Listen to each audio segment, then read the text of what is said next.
네, 오늘은 여러분도 아시겠지만 특별히 윤희계 여전도의 헌신 예배로 드려지게 됩니다. 우리 회원님들 한 분 한 분 얼굴을 뵈니까 정말 교회에서 너무나 귀하게 쓰임 받고 계신 우리 권사님들 한 분 한 분이시고 집사님들 한 분 한 분이십니다. 축복하기는 우리 윤희계 여전도의 회원들 한 분 한 분의 섬김과 수고와 우리 교회에 또 각 가정 가운데에 선한 열매를 많이 맺는 복이 가득하기를 주님의 이름으로 축복드립니다.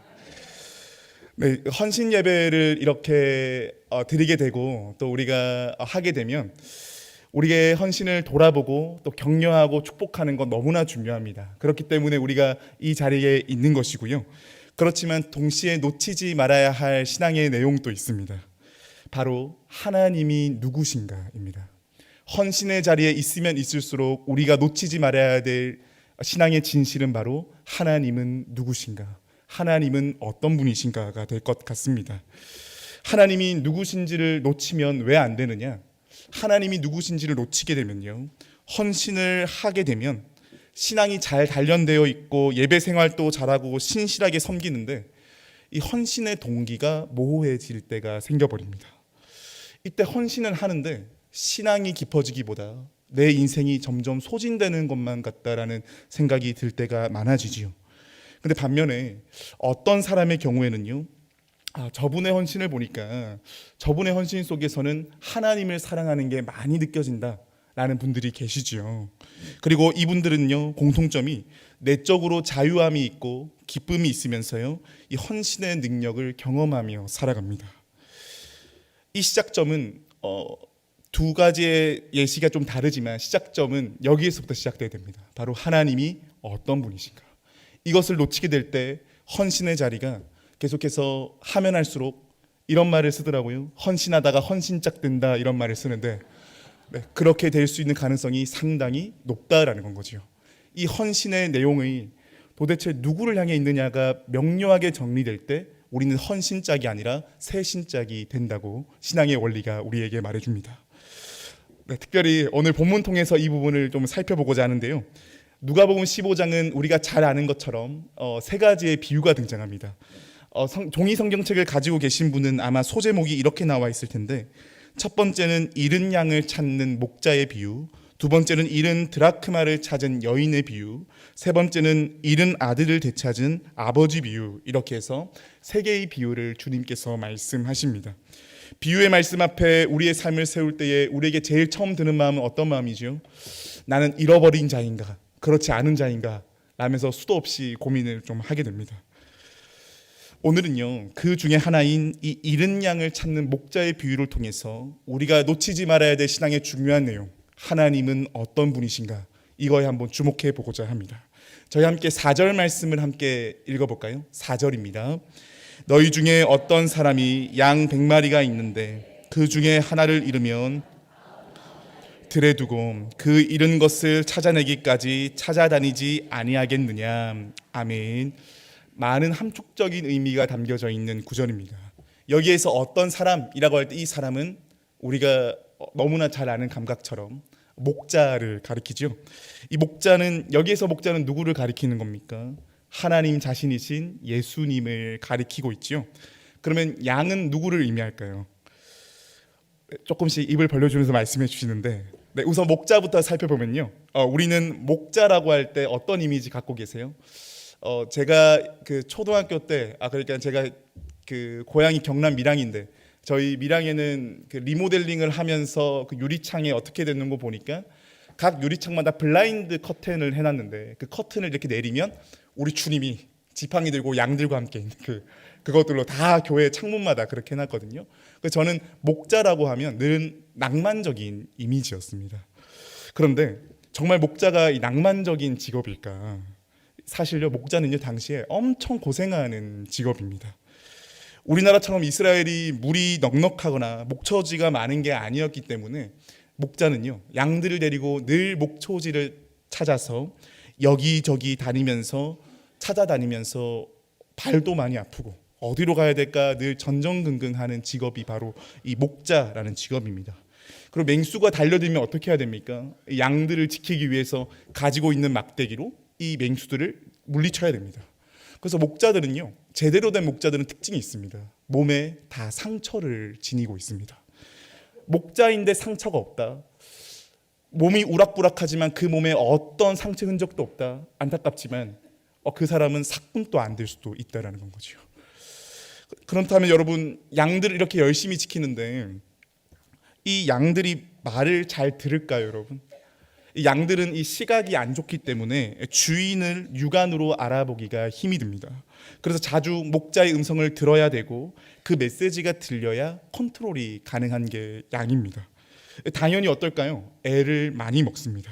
저도 저의 경험 속에 압니다. 어머니가 아무리 말해도 거꾸로 살아가는 놀라운 습관을 지니고 있었던 제 모습을 좀 보게 됐는데, 그렇지요. 이 양들과 수많은 세월을 함께 보내야 되고요. 이 양들과 목자가 함께 서로 음성을 말하고 음성을 듣는 이 작업 속에 유대감이 생기게 되고 마침내 우리가 한 공동체가 되었다는 것을 알게 됩니다. 즉 목자는 어떤 존재입니까? 양과 생과 사를 함께하는 존재가 바로 이 목자입니다. 그런데 오늘 비유를 보니까 그 중에 어느 날 한 마리가 안 들어오는 거예요. 양을 이렇게 세어보니까 총 100마리인데 어머나, 한 마리를 잃어버린 겁니다. 목자 이때부터 어떻게 될까요? 바짝 긴장하게 됩니다. 이 상황이 무엇을 의미하는지 목자는 정확하게 알기 때문입니다. 이 한 마리 양은요, 들짐승의 표적이 될 게 분명하기 때문입니다. 왜냐, 혼자 이리저리 방황하고 있으니까요. 다행히 주변에 들짐승이 없다 하더라도요, 이 양은 정말 큰 위기에 처한 겁니다. 여러분들 잘 아시다시피 양이란 동물이 어떻습니까? 몸집은 큰데 다리는 어떤가요? 짧습니다. 그러다 보니 몸통에 비해 다리가 굉장히 작다 보니까 혼자 길을 가다 보면 넘어지게 됩니다. 그래서 양들이 떼를 지어 다니는 중요한 이유 중에 하나가 걸어 다니면서 안 넘어지기 위해서 떼를 지어서 함께 다닙니다. 서로 몸통을 받쳐줘야지 되는데 이 무리에서 이탈하니까 양이 언덕을 넘거나 혹은 길을 가다가 충분히 넘어질 수가 있는 건 거죠. 그럼 우리 이런 생각할 수 있습니다. 넘어지면 일어나면 되지. 맞습니다. 그런데 문제는요, 그 뒤부터 찾아옵니다. 이 양은 어떤 동물인가 보니까 되새김질을 하는 동물입니다. 이 염소와 소와 같은 부류의 동물이지요. 그러니까 위가 두 개인 거예요. 이 앞 위가 있고 뒷 위가 있습니다. 넘어지게 되면 어떻게 되느냐? 앞에 있는 위가 뒤에 있는 위를 누르기 시작합니다. 그러면서 어마어마한 고통이 오게 됩니다. 여러분들 배탈 나실 때 그 느낌 잘 아시지 않습니까? 그래서 넘어진 뒤에요, 몇 시간 내에 일으켜 주지 않으면 그 양은 고통을 견디지 못해 죽게 되어버리는 겁니다. 목자는요, 이 사실을 너무나 잘 알기 때문에 지금 한 마리의 양이 없다라고 하는 건 굉장히 애간장이 타는 일이고 너무나 긴장되는 일인 겁니다. 또한 양은요, 어떤 존재인 거 보니까 감각이 더뎌서 자기가 잃어버렸던 그 장소로 돌아가면 되는데 그런 방향 감각도 없는 존재입니다. 그런 양은 어떻습니까? 아주 순하지만 아주 미련하고 어리석은 동물인 게 이 양의 특징입니다. 그래서 이런 양의 생리를 잘 아는 목자는 잃어버린 양에 대한 안타까운 마음과 입술이 바짝 타들어가는 건 거죠. 자, 그러면 오늘 이 본문에서 이 양은 누구를 가리키는 걸까요? 멀리 갈 게 없습니다. 우리 자신임을 우리 주님께서 비유를 통해 말씀해 주고 있는 거지요. 우리 자신은 내 삶을 나름대로 잘 꾸려간다라고 생각하지만 사실 삶을 조금만 뒤돌아보아도 내 마음대로 된 게 하나도 없었다는 것을 우리가 돌아보게 되지요. 그러니 나는 내 나름대로 내 삶을 잘 살아간다 생각하지만 양과 같이 내 눈앞에 있는 것에 눈이 어두워지기도 참 쉽고, 하나님의 음성을 듣겠다라고 하지만 그 음성이 내 인생과 비껴가게 될 때도 얼마나 참 많이 있습니까? 그렇다면 잃은 양을 찾는 목자의 비유는 우리 한 사람 한 사람을 하나님께서 어떻게 대하시는지를 그것을 보여주는 창과 같다고 우리가 알 수 있겠는데요. 목자가 이 잃어버린 양에 대해서 어떻게 할까요? 크게 두 가지로 볼 수 있습니다. 4절 말씀을 다시 한번 보시면 이렇게 말하지요. 너희 중에 어떤 사람이 양 100마리가 있는데 그 중에 하나를 잃으면 99마리를 들에 두고 그 잃은 것을 찾아내기까지 찾아다니지 아니하겠느냐. 첫 번째는 뭐냐? 우리 하나님이 잃어버린 한 사람, 그리고 우리 한 사람에 대해서 어떻게 하시는 거 보니까 첫 번째는 끝까지 찾아내서 결국 찾아냅니다. 이 주목할 것이요, 이 목자가 데리고 있던 나머지 99마리의 양을 어떻게 대하느냐입니다. 자, 한 마리 양을 잃어버리는 순간 이 99마리의 양을 어디에 둔다 그러지요? 본문을 보니까 들에다 둔다 그럽니다. 상식적으로 어떻게 하는 게 맞겠습니까? 99마리를 두고 한 마리를 찾으러 간다. 저 같으면 당연히 우리 안에 두는 게 자연스러울 겁니다. 그렇죠. 이 양들도 해를 당하면 안 되니까 우리에다가 99마리의 양을 넣어두는 게 맞습니다. 근데 들에 두고 한 마리를 찾아간다. 이 목자의 판단이 잘못된 것처럼 보입니다. 이 통상적인 접근이 아니지요. 근데 참된 목자이신 주님의 시선은요, 다릅니다. 예수님은요, 잃어버린 한 마리 양에 대한 절박한 마음으로 이 문제를 다루십니다. 한 마리를 양을 찾기 위해서 99마리의 양을 들에다 두고 잃은 한 마리를 찾으러 간다? 이거 계산적으로 맞지가 않습니다. 왜 그렇습니까? 우리가 보통 하는 계산은 어떤가요? 한 마리보다 99마리가 더 수종합니다. 사실은 그 한 마리는 99분의 1의 가치에 불과한 거죠. 그런데 하나님 나라의 계산법에서는요, 잃어버린 한 마리는 목자의 품 안에 있는 99마리의 가치의 99분의 1이 아니라는 겁니다.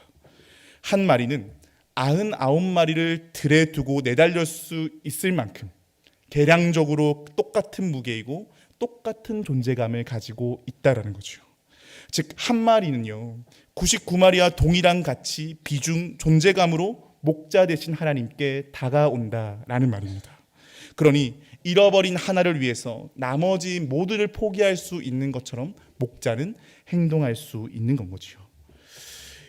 여기서 우리는요, 하나님이 우리 한 사람 한 사람을 어떻게 대하는지 알 수 있습니다. 이것을 실제로 예수님이 보여주신 장면이 있으세요. 바로 예수님 사역 속에서 가다라 지방에 갔는데 한 사람이 귀신에 들린 건 겁니다. 귀신 걸린 사람 한 사람이 아니라 두 사람을 만나지요. 두 사람을 만나는데 그때 이 귀신 들린 자를 구원하기 위해서 주님께서 어떻게 하십니까? 이들 속에 있는 귀신의 군대를 돼지떼에다가 넣어버립니다. 그렇게 되는 순간 어떻게 되지요? 수많은 돼지떼들이 일제히 호수를 향해 달려가면서 돼지의 모든 돼지들이 목숨을 잃게 됩니다.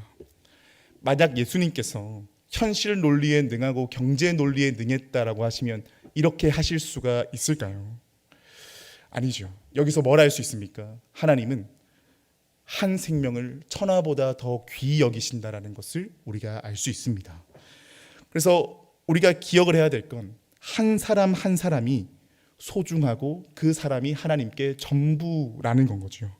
당시에 바리새인들, 세리들, 죄인들, 당대 문화로 사람들은 이 사람들 하나님께 저주받은 자라고 말하지만 하나님은 그런 시선으로 한 사람의 인생을 보지 않습니다. 하나님은 인격적이고 각 개인의 삶을 어떤 것보다도 귀히 여기신다라는 것을 보여주고 있습니다.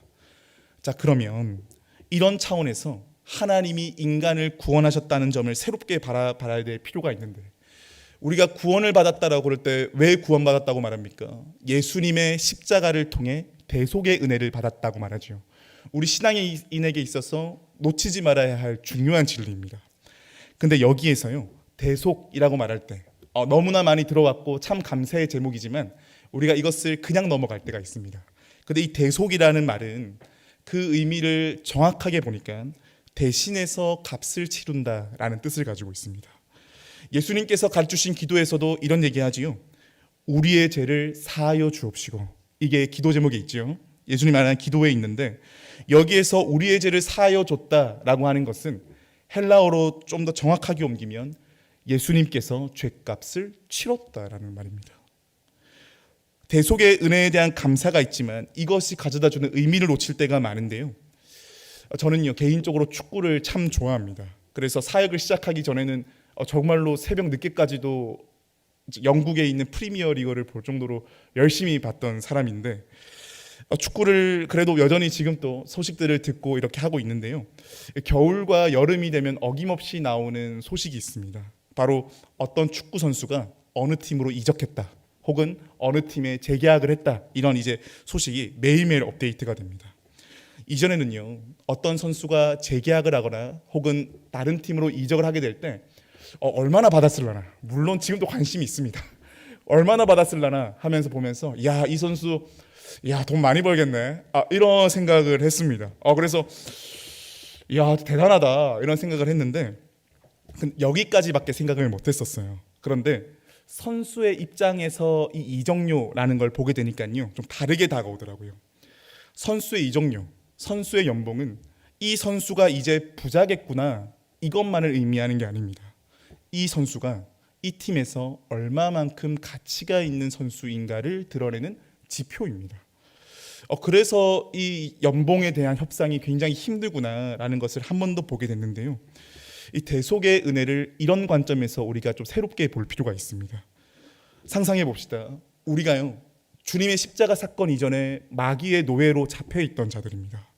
예를 들어서 하나님이 나를 노예로부터 자유롭게 해주기 위해서, 예를 드는 겁니다, 당신의 자녀로 삼기 위해 1,000만 원을 마귀에게 지불한 겁니다. 그래서 예수님께서 마귀의 1,000만 원을 받아줬어요. 자, 그러면 우리의 몸값이 얼마입니까, 여러분? 1,000만 원입니다. 자, 그런데 하나님이 내 몸값을 지불해 주시고 하나님 자녀로 삼기 위해서 누구를 주셨나요? 예수님을 주셨습니다. 자, 예수님이 누구십니까? 성자 하나님 되시죠. 자, 그러면 내 몸값은 누구의 몸값입니까? 성자 하나님, 예수님의 몸값이 곧 내 몸값인 겁니다. 하나님께서 내 몸값을 지불하기 위해서 예수님을 지불하셨다라고 하는 것은, 잘 기억하십시오, 하나님이 보실 때는 내 인생의 존재와 무게가 누구와 비견하다는 겁니까? 예수님과 비견하다는 겁니다. 예수님과 비교할 정도로 존귀한 자라는 건 거지요. 우리 한 사람 한 사람을 어떻게 보신다는 거죠? 주님과 같은 무게로 보신다는 것을 말합니다. 그러니 한 마리의 양을 잃어버리면 목자는 어떻게 할 수 있는 겁니까? 전력 투구를 할 수 있는 겁니다. 왜 그렇습니까? 내 몸값이 주님의 몸값과 같다고 여기시기 때문입니다. 그래서 우리가 일상을 살아가고 나 자신을 바라볼 때 시시하게 보거나 열등감에 빠져 있는 것은 안타깝지만 대속의 은혜를 상실한 자라는 걸 내 스스로 보여주고 있는 건 겁니다. 그러니 우리에게 새로운 긍지가 필요합니다. 어떤 긍지입니까? 나는 하나님의 무게를 지니고 있는 사람이다. 이러한 긍지가 우리의 중심이 될 수 있기를 주님의 이름으로 축복합니다. 둘째로요, 하나님은 택하시고 나면 절대 포기하는 법이 없으시다는 겁니다. 사람인 목자도요, 양을 찾기 위해서 어떻게 합니까? 끝까지 찾아서 마침내 찾아냅니다. 그렇다면 전능하신 하나님께서 우리가 내 자신을 잃어버렸다 할 때 우리를 그대로 두실까요? 아닙니다. 우리를 반드시 찾아내십니다. 베드로를 생각해 보실까요? 베드로 예수님의 수제자였습니다. 인생의 초반부부터의 베드로의 신앙의 여정을 보면요, 나서기 좋아하고 떠벌리기 좋아하고 자기도 감당하지 못할 말을 내뱉어서 우리 주님께 어떤 말까지 듣지요? 사탄아 물러가라 라고 할 정도로 베드로가 그렇게 핀잔을 받고 수치스러운 말을 듣습니다. 예수님이 십자가에 못 박히기 전에는 주님, 다른 사람들 다 배반해도 저 주님 옆에 있겠다고 하지만 그 베드로가 배반합니다. 그런데 우리 주님이요, 이 베드로에 대한 사랑이 참 큽니다. 끝까지 함께해 주시고 인도해 주십니다. 어느 정도냐면 다음 날 예수님께서 이제 십자가에 못 박혀 죽기 전날인데 그 날에도 수제자 베드로가 시험 당할 것이 예상이 되기 때문에 이런 말씀을 하시지요. 시몬아, 사단이 너를 밀가 부르듯 하려 시험하려고 하지만 내가 너를 위하여 내 믿음이 떨어지지 않기를 내가 옆에서 기도하고 있겠다고. 이 말씀을 주님이 하십니다. 내일 십자가에 못 박히는 분은 정작 예수님이신데 사랑하는 제자를 위해 시험이 들지 않도록 중보하는 분이 우리 예수님이십니다. 그 기도의 내용을 베드로의 마음 가운데에 넣어주시는 거예요. 베드로는 이 주님의 기도 덕분에 실족한 가운데서 다시 일어설 수 있었습니다. 그러나 사람들의 뜨거운 눈총에 예수님을 모른다고 했던 그 수치스러운 기억으로 인해서 이제 다시 포기하고 물러나지요. 하나님을 알지 못했던 디베랴 바닷가로 다시 돌아갑니다. 이 모습 딱 길을 잃어버린 잃은 양과 같은 모습입니다. 그런데 우리 주님께서 어떻게 하십니까? 그래, 너 괘씸하다. 거기에 지방에서 살다가 너 생을 끝내라. 이렇게 하지 않으십니다. 베드로가 잃어버린 그 삶의 자리 가운데 다시 찾아가셔서요, 타박하지 않고 오히려 내 양을 먹이라 말하면서 사명을 다시 주십니다. 그 베드로가 이때부터야말로 초대교회의 위대한 믿음의 사람으로 세움받게 되고, 그리고 자기의 생이 마무리될 때까지 복음으로 살아갑니다. 그렇다면 이 예수님은, 베드로에게도 이렇게 하신 예수님께서 오늘을 살아가는 우리에게는 어떻게 하실까요? 로마서 8장 34절 말씀입니다. 함께 읽어보겠습니다. 누가 정죄하리요? 죽으실 뿐 아니라 다시 살아나신 이는 그리스도 예수시니 그는 하나님 우편에 계신 자요 우리를 위하여 간구하시는 자시니라. 아멘. 하나님이 당신의 양들을 위해 중보기도 하시며 우리를 살피신다고 말합니다. 성자 예수님께서는 우리를 위해 기도하고 계시고, 성부 하나님께서는 우리를 다스린다고 말씀하시고, 그것도 모자라 성령께서는 믿는 이들의 마음 가운데에 들어가셔서 바른 길로 안내하고 격려하고 온전케 하도록 우리와 함께 하십니다. 그래서 우리가 기억해야 될 게 있습니다.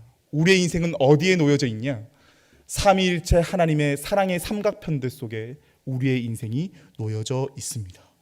그러니 우리의 인생이 어떻다라는 거지요? 절대로 실패로 끝날 수 없는 게 그리스도인의 진실이라는 것을 말해주고 있습니다. 물론 하나님의 사랑의 삼각편대 안에 있다고 말하지만 여전히 우리의 일상은 힘듭니다.